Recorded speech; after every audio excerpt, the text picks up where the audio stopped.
Hey friends. I I've continued to reflect on the exercise that I did the other day around what success means to me, and then identifying some of my own obstacles to what that is. And this is one of those things where I can tell where it's a process that the rabbit hole is going to keep getting deeper as long as I stay in it.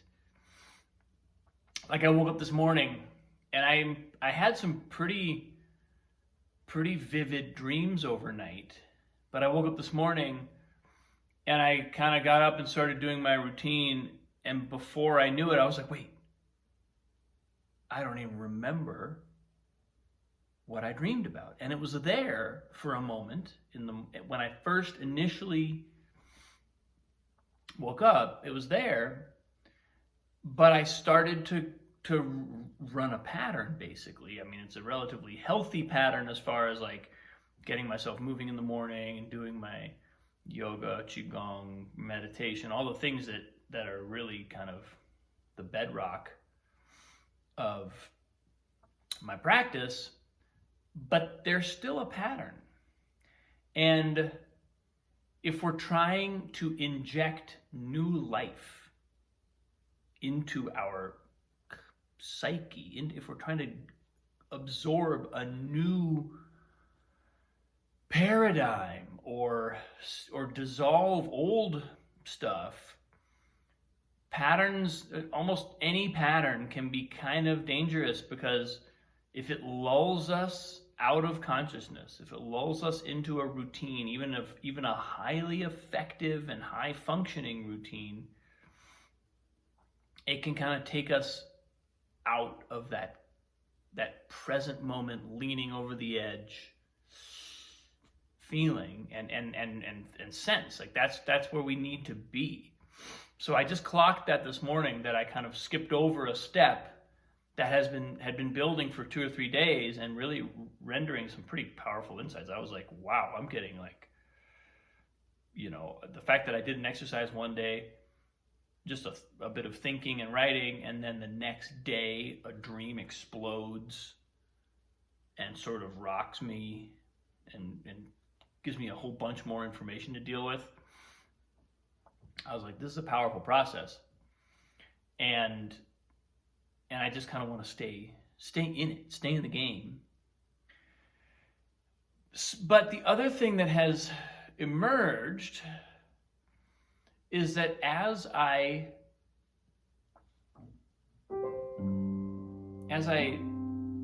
sit with what's coming through,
I'm realizing I never finished my sentence.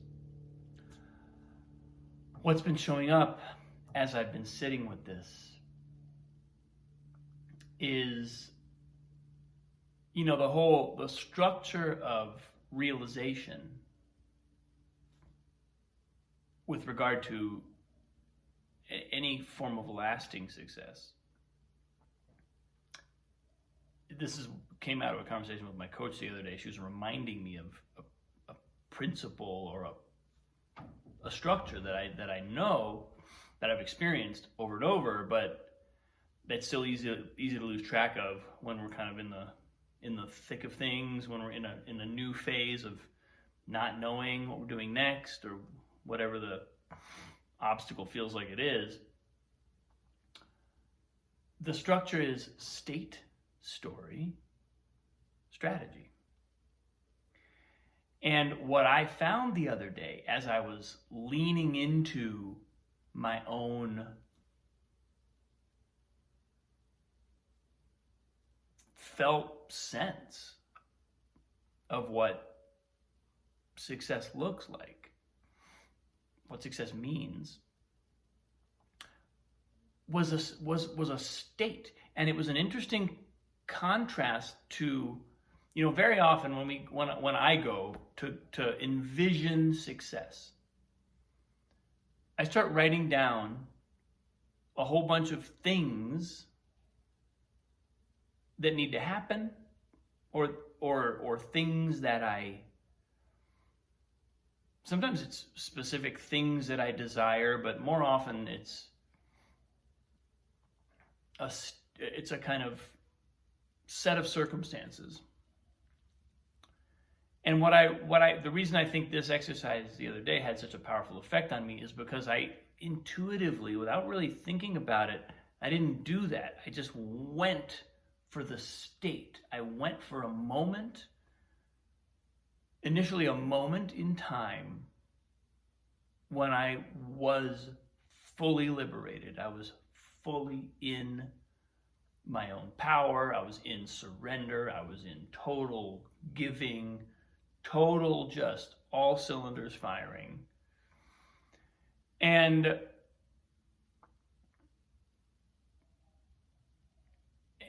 then I kind of built on that. I kind of took that and unpacked it as I was sitting and writing. That clarified, that expanded. It was like a flower unfolding into dozens of petals. And I realized, this is such a much more compelling picture of success,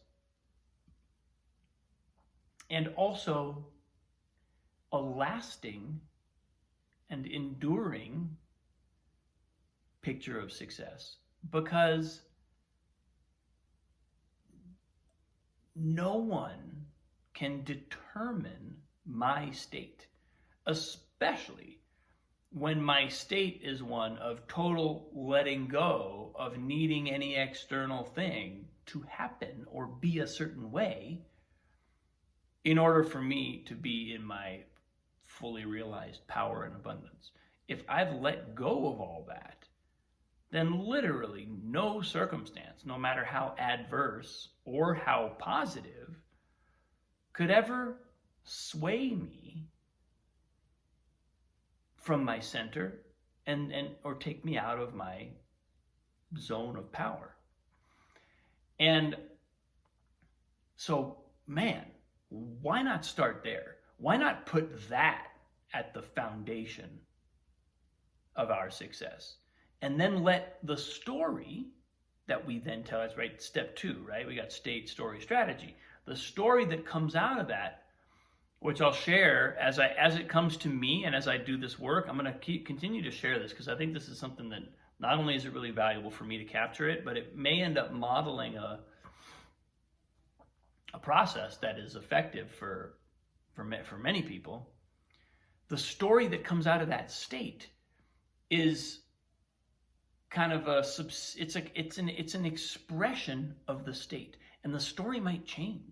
Story almost certainly will change day to day, week to week, month to month, year to year. The story is going to evolve we're going to go a direction and realize, well, that was an expression of this state for a while, but now it's not anymore. Now I'm going over here. And but that's why it's not the most fundamental thing. That's why starting with, here's how I want my life to look in story as an avenue to discovering where our success lies is not ultimately effective. We might get a snapshot. It might even be a helpful snapshot for a little while, but ultimately we're kind of putting the cart before the horse and not building the root, the foundation of the structure that never changes. That is always, a state of liberated surrender and openness and availability doesn't change. It feels the exact same now as it did when I was a teenager. So finding a way to access that, finding a way to get to that place and knowing what that means to us, knowing what doors we have to open in order to get there in ourselves. That's the ticket. And if we can do that, if I can do that consistently and just keep going down that wormhole, keep following, letting the story happen, continuing to even, very enthusiastically and actively write the story, but not ever mistake the story for the state. Now we're moving. Now we're in a good place. So that's what's showing up for me around this issue, around this process today. Thank you for watching, people. This is huge. It means a lot that folks are tuning in and witnessing this. I appreciate you. Have a great day. I'll see you soon.